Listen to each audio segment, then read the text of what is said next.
Hello! Welcome to the 2015 Éric-Pierre 3 Christmas Special! Which, when I think about it, isn't any more special than any of my other reviews. Never mind. It's Christmas. My favorite holiday. I love Christmas to bits. As far back as I can remember, Christmas has always been my favorite holiday. But, of course, when you're a kid, Christmas is mostly about getting stuff. Go watch some George Carlin. So yeah, you grow up, you get stuff, and then you learn about the baby Jesus. And then you learn about what Christmas means to people. The true meaning of Christmas to some, the joy it provides to the world, the hope, the charity, everything. And then you learn about the commercialism. But I don't care about that. Christmas is always going to be magical to me.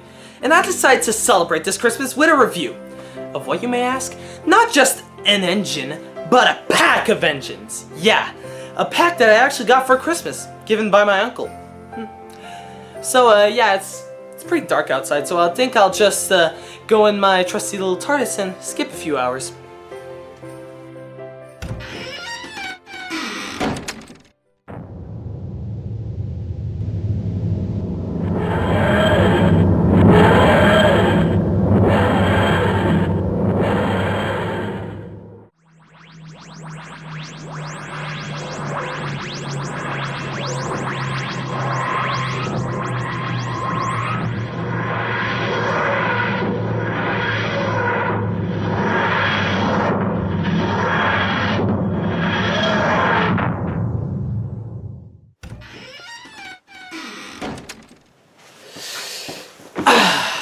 So, if you're inept and didn't see the title, you may be wondering, what am I going to be reviewing today?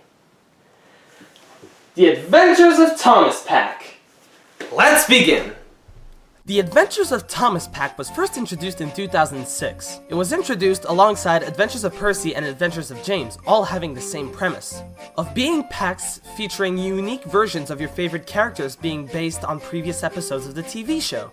The Thomas Pack I have here was comprised of 3 models: a Paint Splatter Thomas based on Calling All Engines, a Thomas Comes to Breakfast Thomas based on the episode of the same name, and a Winter Wonderland Thomas based on any Christmas episode, basically. So let's start with the Paint Splatter Thomas, as clearly written on the bottom.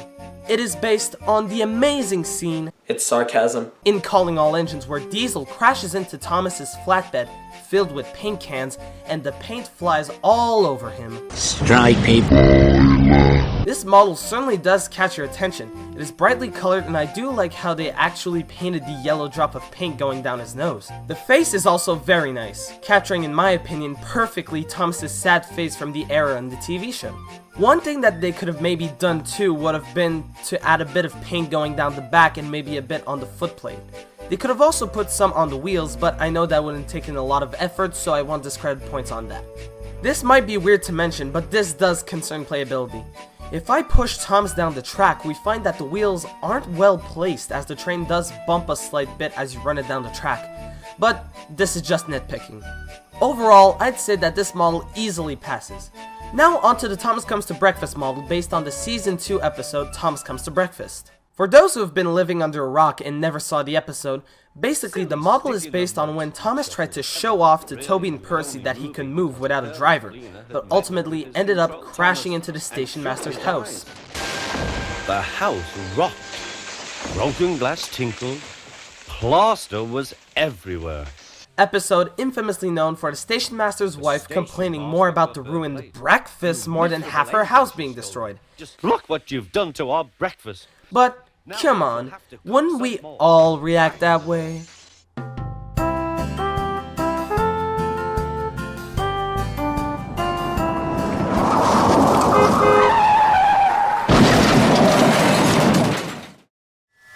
Oh my god! I just got hit by a car! I can't feel my legs! Call the ambulance! Call hospital! God damn it! It ruined my hair! That's gonna ruin my day! Gah. Yeah, that seems about right. Anyways, the model does have a fair bit of detail. He has extra plastic details that all had to be specifically molded, like the house frame on his smoke box, eggs on his face, and a bush on the side of the smoke box. His face is also very nice, but it's more based on the sad face of the era this pack was released more than the old sad face from the more classic series. It would have been a nice touch to replicate the old face since they did such a good job with the previous Thomas.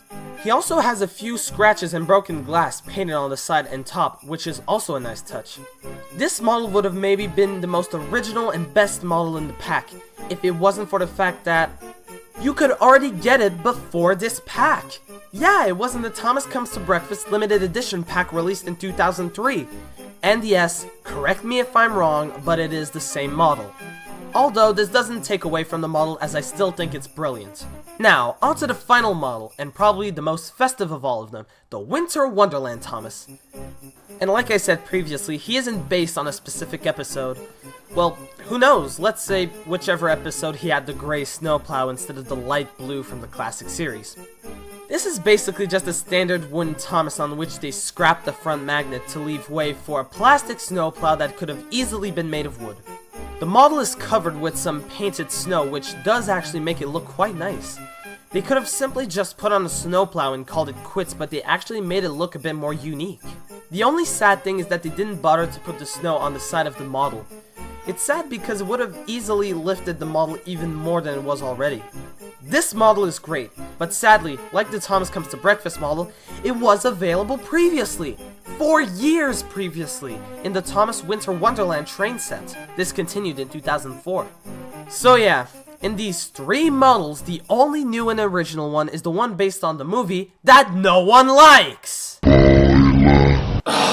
But it still doesn't change that I love these guys.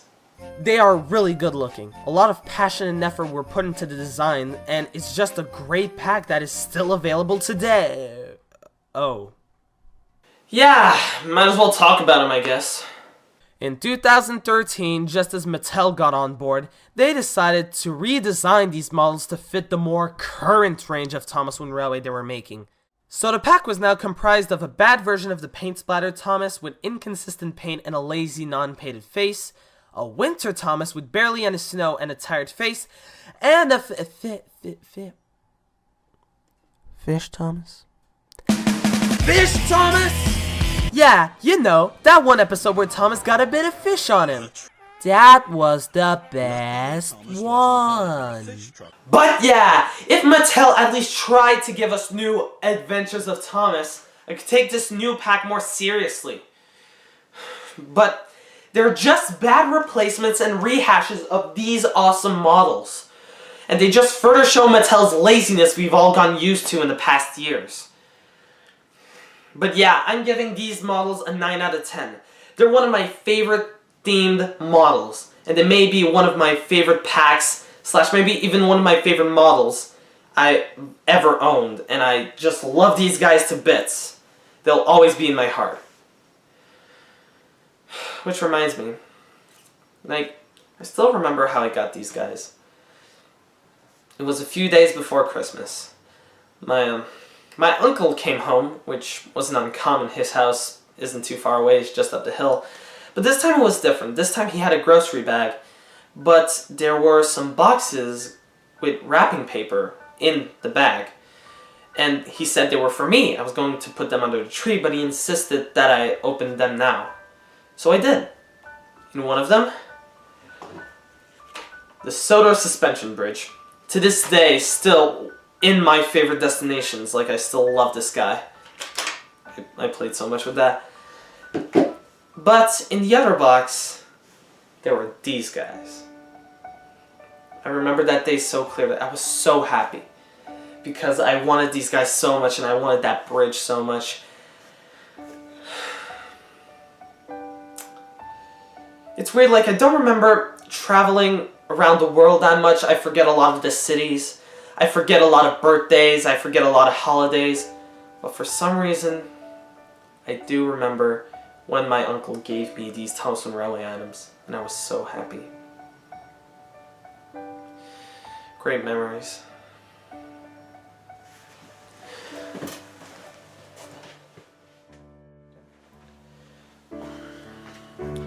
It's memories like that that remind you of the people you love, why you love them, and just gives you that warm feeling inside.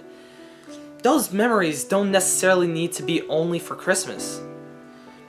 And yeah, maybe Christmas is a bit too over-commercialized, but it is at least an excuse to forget the bad times, get all together, and just be happy.